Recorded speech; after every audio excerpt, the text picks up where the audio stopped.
네, 하나님의 말씀 전하도록 하겠습니다. 그 전에 우리 옆에 분과 인사 한번 할까요? 잘 오셨습니다. 부부끼리 앉으시면 좀 어색하죠? 네, 우리 앞뒤로도 한번 인사하겠습니다. 잘 오셨습니다. 네, 잘 오셨습니다. 보니까 밤낮으로 기온차가 많이 나는 것 같더라고요. 감기 조심하시고 네, 승리하시기를 축복합니다. 우리 오늘 말씀의 제목이 하나님의 뜻에 나의 계획을 맞추는 삶이라고 한번 정해보았습니다. 여러분, 하나님의 뜻에 나의 계획을 맞춘다라는 것이 바로 이것이 신앙이라고 할 수 있습니다. 다른 게 신앙이 아니고 하나님의 뜻에 나의 계획을 정말 맞추는 삶, 그게 신앙생활이라는 것이죠. 오늘 본문에 다윗이 잘했던 것이기도 합니다. 오늘 본문은 이 다윗에 대한 이야기가 이제 기록되어 있는데, 여러분이 역대상을 18장을 우리가 읽었습니다. 이 18장은 사무엘하 8장과 병행이 되는 그런 본문이거든요. 그래서 18장을 볼 때는 사무엘하 8장과 같이 이렇게 보셔도 무방합니다. 하나님의 복이 다윗에게 넘쳐 흐르고 있는 장이라고 할 수 있습니다. 가는 곳곳마다 다윗이 승리를 하게 되는 내용인 것이죠. 18장의 내용은 굉장히 간단합니다. 1절에 다윗이 블레셋을 쳤어요. 근데 승리합니다. 2절부터 모압을 쳤는데 또 승리합니다. 3절 이하부터 이제 아람 연합군이 모였거든요. 소바왕뿐만 아니라 여러 대군이 모였어요. 근데 다윗과 붙었습니다. 어떻게 됐을까요? 다윗이 또 승리하게 됩니다. 그래서 여러분, 이 지평을 넓혀가는 것이죠. 그리고는 어디까지 이제 치게 되냐면 에돔까지 쳐서 에돔까지 정복했다 하는 내용이 이제 12절과 13절에 나오게 됩니다. 여러분, 쭉 18장을 보다 보면요, 이 18장은 어떤 내용이냐 하면 복받았다라는 뜻이에요. 다른 게 없습니다. 다윗이라는 인물은 어딜 가든지 간에 하여튼간에 그 다윗은 정말 복 덩어리였다. 하나님으로부터 복받았다 하는 내용인 것이죠. 이걸 이제 공개적으로 성경이 두 번이나 의도적으로 드러내고 있거든요. 이렇게 6절 후반절과 13절 후반절이 그걸 증언하고 있습니다. 여러분 6절 끝을 한번 보시겠습니까? 어떤 표현이 똑같이 등장하냐면 다윗이 어느 곳으로 출전하든지 주님께서 그에게 승리를 안겨주셨다. 이렇게 6절 후반절에 얘기하죠. 13절 끝에도 이렇게 얘기합니다. 다윗이 어느 곳으로 출전하든지 주님께서 그에게 승리를 안겨주셨다. 개역 개정의 표현으로는 이렇게 나와 있습니다. 다윗이 어디로 가든지 여호와께서 이기게 하셨더라. 그러니까 다윗이 지금 복을 받고 있는 현장인 거예요. 근데 여러분, 우리가 여기서 아주 분명히 해야 할 점이 하나가 있습니다. 다윗이 지금 이 복을 창출해내고 있지 않다라는 거예요. 다윗이 뭔가 복을 만들어내고 있지 않다라는 겁니다. 성경은 이 점을 굉장히 분명히 하는데 말씀을 보니까요, 어떻게 얘기하고 있습니까? 다윗이 어디로 가든지 누가 이기게 하셨다라고 소개하고 있죠? 여호와께서 이기게 하셨다라고 표현하고 있습니다. 그러니까 여러분, 성경은요, 언제나 이 복의 출처에 대하여서 한 번도 그 영광을 사람에게 돌린 적이 없어요. 심지어 다윗이 전쟁에 능한 인물이 맞거든요. 다윗이 전쟁에 정말 특화된 인물이 맞습니다. 정말 잘 용맹하게 싸우는 사람이었잖아요. 골리앗과도 싸우고 모든 전쟁에서 참 승리했던 다윗이지 않습니까? 누가 봐도 전쟁에 특화된 인물이고, 심지어 오늘 본문만 하더라도 다윗이 잘 싸워서 이긴 것처럼 보여요. 그렇지 않습니까? 근데 여러분, 그런 본문이라 하더라도요, 성경은 그 공을 인간에게 돌린 적이 없어요. 왜냐하면 이 일을 이끄시는 분이 정말 하나님이시기 때문에 그렇고요. 그리고 다윗, 그 사람들에게 어떤 재주와 특기와 은사를 주신 분도 결국 누구냐? 여호와 하나님이시기 때문에 그렇다라는 거예요. 그래서 여러분, 그걸 인정하면서 사는 것이 우리의 신앙이고, 그것을 말로 고백하고 행위로 고백하는 것이 우리의 신앙 고백이라고 할 수 있습니다. 근데 여러분, 어떤 사람들 얘기를 좀 들어보면요, 소위 이제 복 받았다 하는 그 간증들을 하는 사람들의 얘기를 종종 듣게 되면 이제 이렇게 얘기하는 것들을 보게 됩니다. 하나님께서 내 삶 가운데 복을 주셨어 라면서 하는 얘기가 다른 건 모르겠고 하나님이 타이밍을 정말 기가 막히게 역사하셔서 지금 내가 이렇게 복을 받은 것 같아 하는 간증들을 하는 것을 듣게 됩니다. 하나님이 절묘하게 타이밍을 역사하셔서. 근데 여러분 이 얘기는 좀 다시 말하면은요, 언제나 대박을 칠 수 있는 그런 능력과 기술이 나에게 있었는데 타이밍이 늘 맞지 않았다라는 얘기인 거예요. 근데 어느 순간에 하나님 그 타이밍까지도 기가 막히게 연출하셔서 지금 내 사업이 대박이 났다라는 거예요. 그러니까 이게 뭐죠? 은연중에 하나님이 하시는 그 영역과 내가 지금 열심히 살아서 내가 만들어온 영역을 나누고 있는 겁니다. 내가 만들어낸 기술과 내가 준비해둔 어떤 계획과 내가 따낸 어떤 특허와 스킬과 재주와 은사라는 그 수고로움 영역 위에 하나님이 타이밍이라는 영역으로 역사하셔서 대박이 났다라는 거예요. 가만히 생각해 보면 이것은 엄청난 교만이 아닐 수 없습니다. 왜 그렇죠? 내가 만들어내고 있다라는 그 영역이 있기 때문인 것이죠. 내 노력과 내 기술과 어떤 능력의 출처가 나라고 착각하면서 살아갈 때가 우리 가운데는 종종 있는 것 같아요. 근데 여러분 엄밀히 따져보면요. 우리가 만들어내는 영역은 없습니다. 내가 만든 영역은 없다라는 거예요. 내 DNA에 하늘의 은사를 심어주신 하나님의 주권만 있을 따름입니다. 그러니까 여러분 내가 빚은 모든 결과물은요. 그 또한 하나님께로 주어진 열매이기 때문에 성경은 뭐라고 증언하고 있죠? 뭐라고 얘기하죠? 인생들은 자랑할 것이 없다라고 얘기하는 거예요. 여러분 어떤 사람에게는요. 정말 멋진 기술이 있습니다. 잘 가르치는 은사가 있는 분이 계시고요. 정말 사업을 잘 구상하는 지혜가 있는 분들이 있고 엄청난 아이디어 뱅크인 분들이 있고요. 정말 기술적으로 남다른 재주와 특기와 어떤 은사가 있는 분들이 있어요. 근데 여러분 이것은 마치 내가 만들어내고 내가 열심히 뭔가를 해가지고 창출해낸 것처럼 그렇게 보이지만 실상 그 모든 것들 안에는 나라는 존재가 비집고 들어갈 만한 틈이 없다라는 거예요. 왜 그렇죠? 그 출처가 정말 하나님이시기 때문에 그렇고 은사라는 것을 우리 DNA 가운데 심어두셔서 결과를 열매를 맺게 하시는 작업을 하나님이 태초부터 다 만들어 놓으신 계획이셨기 때문에 그렇다라는 거예요. 그러니까 여러분 이것을 아는 자, 이것을 정말로 인정하면서 살아가는 자는 교만할 수가 없다라는 것이 또한 성경의 증언이지 않습니까? 심지어 여러분 이건 정말 내가 잘한 거야 하는 그런 이 상황들이 있을 수가 있잖아요. 이건 내 공이야. 이건 내 업적이야. 라고 생각될 만한 그런 분위기와 정황과 상황들을 우리가 맞닥뜨릴 때가 있습니다. 그렇죠? 여러분 제가 사랑나라에서 설교를 하잖아요. 설교 죽쓰거든요. 잘하지 못하거든요. 왜냐하면 고학년 저학년을 다 만족시킬 만한 설교가 창출되지가 않아요. 쉽지가 않습니다. 근데 어느 날 한번 이제 아이들이 총기가 살아있는 거예요. 저학년, 고학년 다 집중해서 제 설교를 듣는 겁니다. 그럼 어김없이 저 가운데 교만이 또 찾아오는 거예요. 아, 오늘은 내 공이다 하는 생각들이 스물스물 찾아오지 않겠습니까? 여러분, 우리 인생 가운데 그런 공과 그런 업적들이 마주하게 될 때가 있어요. 오늘 본문만 보더라도요.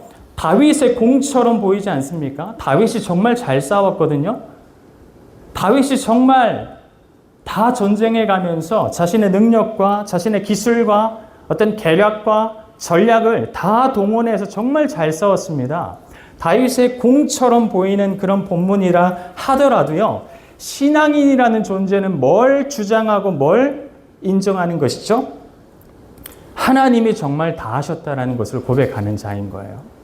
그게 신앙인이라고 할 수 있습니다. 여러분 통과 의례적으로 푹 찌르니까 아 이거 하나님이 하신 거예요 집사님. 아 나한테서 나온 거 아니에요. 통과 의례적으로 겸손의 표시로서 우리가 고백하는 게 아니고요. 진짜 내 깊은 곳에서부터 이건 정말 하나님이 하신 거야. 내 기술이 아니라 내 DNA가 아니라 하나님이 정말 선물해 주신 그 은사 때문에 이런 결과를 맺은 거야 라는 자리로 내려가는 것, 그것이 여러분 우리의 신앙생활의 본질이 되어야 한다라는 거예요. 그걸 하지 못하면 결국 여러분 어떻게 되는 줄 아십니까? 이 영역, 저 영역, 이건 내 영역, 이건 하나님의 영역, 그러면서 영역 나누기를 참 많이 하는 우리의 모습들을 보게 될 것입니다. 여러분 이것을 누가 잘했냐면요. 성경 가운데 사울이 잘했던 거거든요. 여러분 한번 보십시오. 사울은요. 다윗과 늘 대비되었지 않습니까? 사울은 어떤 삶을 살았죠? 결국 하나님으로부터 쫓김을 당하게 됩니다. 근데 여러분 사울이 잘못한 게 뭘까요? 늘 뭘 잘못하면서 하나님 앞에 꾸지람을 당했을까요? 사울의 삶을 보면요. 사울은 모든 영역에 있어서 하나님이 하시는 영역과 자기가 하는 영역을 나누었던 사람입니다. 그걸 잘했다라는 거예요. 그래서 여러분 전쟁을 이긴 후에도요. 사울이 그 공을 자기에게 돌려서 기념비를 세웠다라는 것을 우리는 사무엘상 15장을 통해서 확인할 수가 있습니다. 여러분 하나님이 사울에게 말씀하셨거든요. 사울아, 내가 참 너를 세움에 기쁘다. 어딜 가든지 너 가운데 전쟁에서 승리하게 해주겠다. 라고 여러분 하나님이 다윗에게만 약속하셨던 게 아니에요. 하나님은 사울에게도 사울의 그 임기의 초반에 하나님 말씀하셨어요.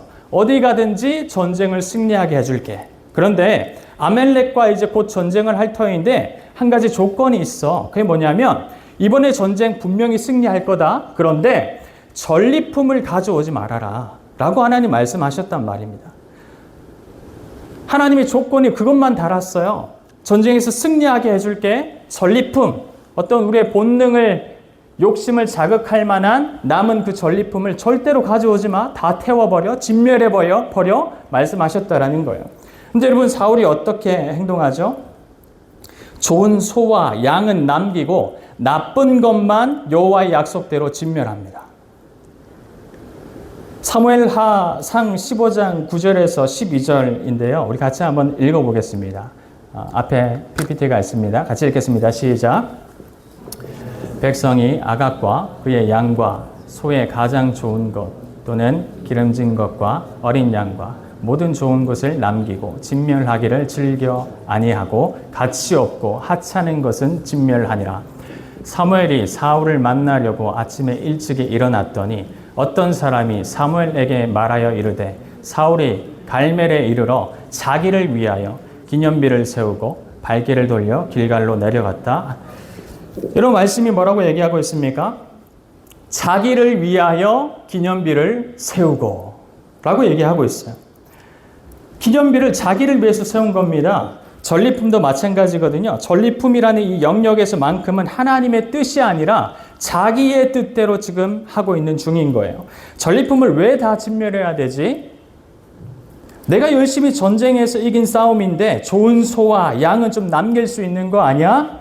다른 영역은 다 하나님의 뜻대로 했으나 이 좋은 소와 양의 이 영역에서만큼은 자신의 능력, 전쟁의 보상으로 여기고 싶었던 사울의 모습 아니겠습니까? 그래서 결국 전리품도 마음대로 취하고요. 자기를 위해서 기념비까지 세우고 있는 모습인 거예요. 여러분 이게 뭔지 아시죠?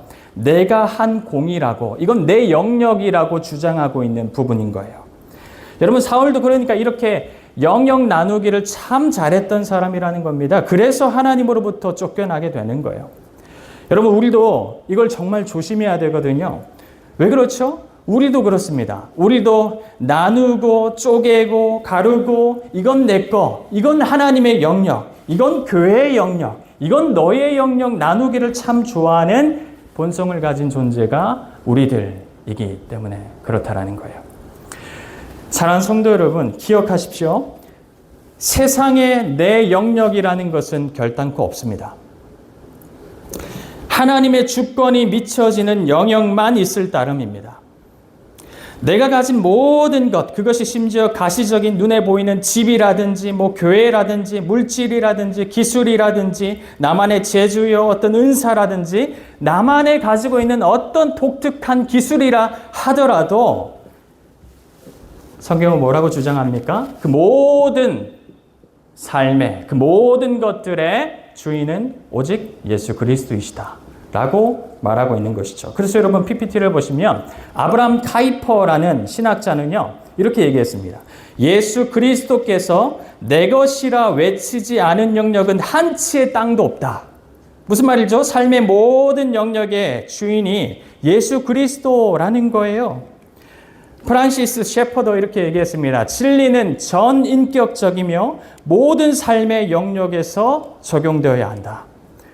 우리가 잘 알고 있는 C.S. 루이스는 이렇게 얘기했습니다. 우리 같이 한번 읽어볼까요? 읽겠습니다. 시작. 우리는 하나님 없이도 살 수 있는 영역이 있다고 착각하지만 그분은 우리 삶 전체를 통치하신다.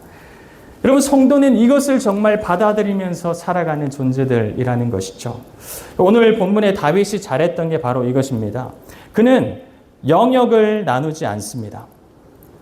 다윗의 삶에는요, 자기 기념비가 조금도 드러나 있지 않습니다. 오직 누구의 기념비만 있는 줄 아십니까? 여호와의 기념비만 다윗은 세웁니다. 제가 11절을 따왔는데요. 새번역과 개역 개정이 있습니다. 우리 개역 개정을 한번 읽었으면 좋겠는데 같이 한번 읽겠습니다. 시작. 다윗 왕이 그것도 여호와께 드리되 에돔과 모압과 암몬 자손과 블레셋 사람들과 아말렉 등 모든 이방 민족에게서 빼앗아 온 은금과 함께 하여 드리니라. 여호와께 드리되. 여러분 이 다윗의 고백은요. 이 구절에서만 하고 끝나는 표현이 아닙니다. 곳곳에 등장하는데 사무엘하 8장에도 24장에도 역대상 21장에도 역대상 29장에도 여러분 지금 다윗의 중심이 뭐인 것 같으십니까? 우리 하나님께 정말 다 드리고 싶은 거예요. 다윗은. 내 기술이라는 영역, 내가 인정받고 나만이 가지고 있는 싸움의 기술, 그 모든 은사, 재주 그런 것들까지 다 우리 하나님을 위하여서 드리고 있는 다윗의 모습인 것입니다. 여러분 다윗은 심지어 사울보다 전쟁을 잘했거든요. 싸움도 잘했고요. 용맹했습니다. 그래서 여러분 사람들이 사울을 향하여서는 천천히라고 얘기했는데 다윗을 향하여서는 뭐라고 얘기했죠? 만만히로다 얘기했습니다. 그러니까 여러분 전쟁으로 따지면요. 그 어떤 능력으로 따지면 다윗을 따라올 만한 성경 인물이 있을 것 같습니까? 저는 없다라고 생각을 합니다. 그 정도로 전쟁에 능통한 사람이 다윗이었다라는 거예요. 근데 여러분 그럼에도 불구하고 그 전쟁의 모든 공을 다윗은 자기에게 돌린 역사가 없습니다. 자기 영역이 없었다라는 거예요. 아니 자기 영역이 조금이라도 있다 하더라도 그것조차라도 어떻게 했다라는 거예요? 여호와께 드리되. 이것이 다윗과 사울의 한 끗 차이라고 할 수 있습니다. 여러분 신앙이라는 것도요 정말 한 끗 차이거든요. 한 끗 차이로 그 운명과 그 길이 달리됩니다. 여러분 KO와 OK는요 단어의 한 끗 차이거든요. K를 앞으로 붙이느냐 뒤에 붙이느냐. 근데 여러분 그 한 끗 차이로 누군가는 실패를 상징하는 KO를 맛보게 되는 거예요. 설계 제목으로 한번 다시 돌아가 보겠습니다. 다윗이 잘했던 게 뭐라고 말씀드렸습니까? 하나님의 뜻에 나의 계획을 맞추는 삶. 이걸 다윗이 기가 막히게 잘했던 삶이라는 거예요. 하나님의 주권을 인정하고 그 모든 것을 그분의 주권에 방향을 맞춘 자가 다윗이었습니다. 여러분 그거 아시죠? 하나님은 다윗을 정말 많이 사랑하셨어요. 그래서 흔히들 사람들이 다윗에게 별명이 있다라고 얘기하죠. 물론 성경의 근거에서 얘기하는데 다윗은 하나님의 어떤 자라고 얘기합니까? 합한 자라고 얘기합니다. 다윗이 대간절 뭘 그렇게 잘했기 때문에 하나님은 그를 가르쳐서 야 다윗아 너는 정말 내 마음에 부합하는 자야. 넌 정말 내 마음에 쏙 드는 자야. 라고 하나님이 왜 그렇게 말씀하셨던 걸까요? 다윗도 인간이지 않습니까? 다윗도 사람이거든요. 여러분 다윗도 실수했거든요. 대표적인 실수 다 아시잖아요. 바세바와 간음했지 않습니까? 여러분 우리 저도 간음은 해본 적이 없어요. 근데 바울은 그 큰 실수를 행하고 있습니다. 뿐만이겠습니까? 바세바의 그 남편이었던 우리아를 전쟁할 때 맨 앞줄에 세워가지고 결국에는 죽게 만드는 살인교사의 제목도 다윗에게는 있었습니다. 이뿐만이겠습니까? 하나님 안에서 자기 군사력이 얼마나 커졌나를 살펴보기 위해서 인구조사를 했다가 된통 혼나는 일도 다윗 삶 가운데서는 있었습니다. 근데 그럼에도 불구하고 왜 그가 하나님의 합한 자라는 타이틀을, 그 영광스러운 타이틀을 얻게 되었을까? 모든 왕들이 다윗의 길로 가기를 바란다라고 성경 기자들이 기록하는데 대간절 다윗이 뭘 잘했기 때문에 그런 칭호를 얻게 되었던 것일까? 이게 너무 궁금한 거예요. 여러분, 왜 그랬을까요? 여러분, 그것은요, 하나님이 언약 안에서 다윗을 끌고 가셨던 그런 포인트도 있지만 저는 다윗의 이 모습이 있었기 때문이라고 가히 말하고 싶습니다. 어떤 모습이냐면 이런 거죠.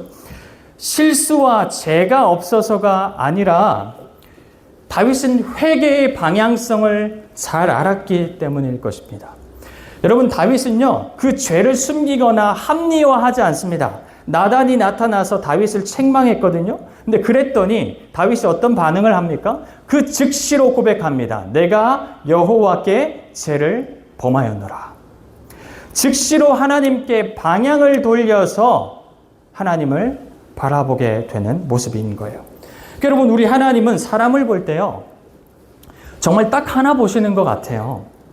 너 나에게 방향을 설정했냐 하는 것을 보십니다. 여러분, 사람인지라 실수할 수밖에 없고 문제가 많을 수밖에 없고 본성적으로 악하기 때문에 넘어질 수밖에 없는 사람이라는 것을 저희 자신들보다 하나님이 그 누구보다 더 잘 알고 계세요. 그래서 우리 가운데 의를 찾지 않으시는 거예요. 하나님이 뭘 찾으시는 거예요? 우리 가운데 방향을 찾으세요. 방향이 죄를 향하여서 있는지 아니면 그럼에도 불구하고 하나님을 향하여서 방향이 설정되어 있는가 하는 것을 하나님이 우리 가운데 찾으신다라는 거예요. 하나님은 우리 가운데 의를 찾으시지 않으세요.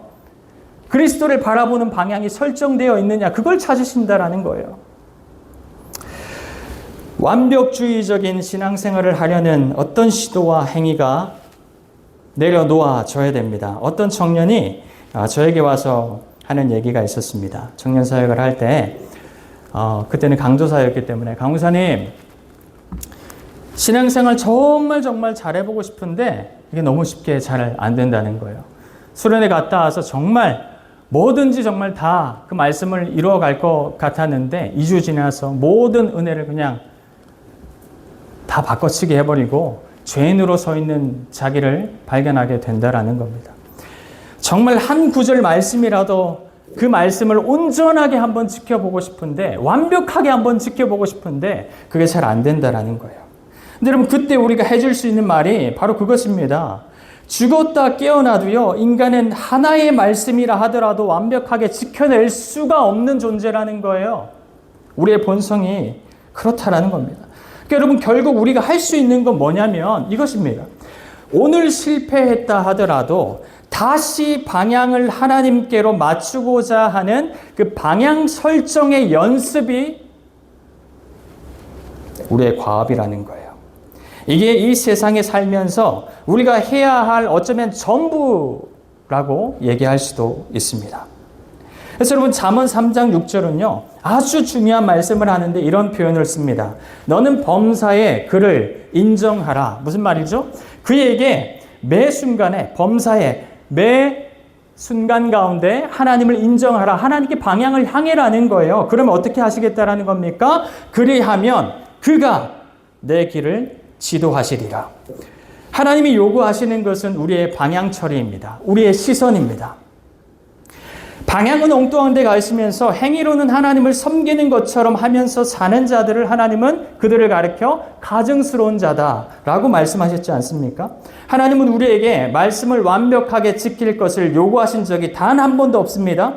우리의 속성을 아시는 하나님은 말씀을 지킬 수 없는 우리라는 것을 너무나도 잘 알고 계시기 때문입니다. 그래서 말씀을 요구는 하시지만 말씀으로 억압하시지는 않는다라는 거예요.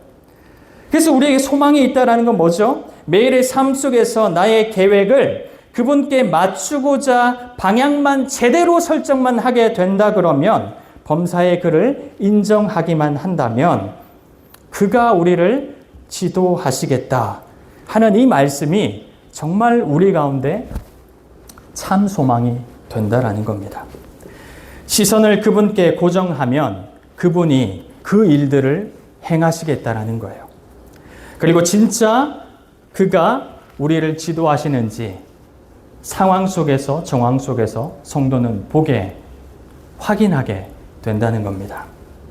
여러분, 하나님은 진짜 인생들을 지도하시거든요.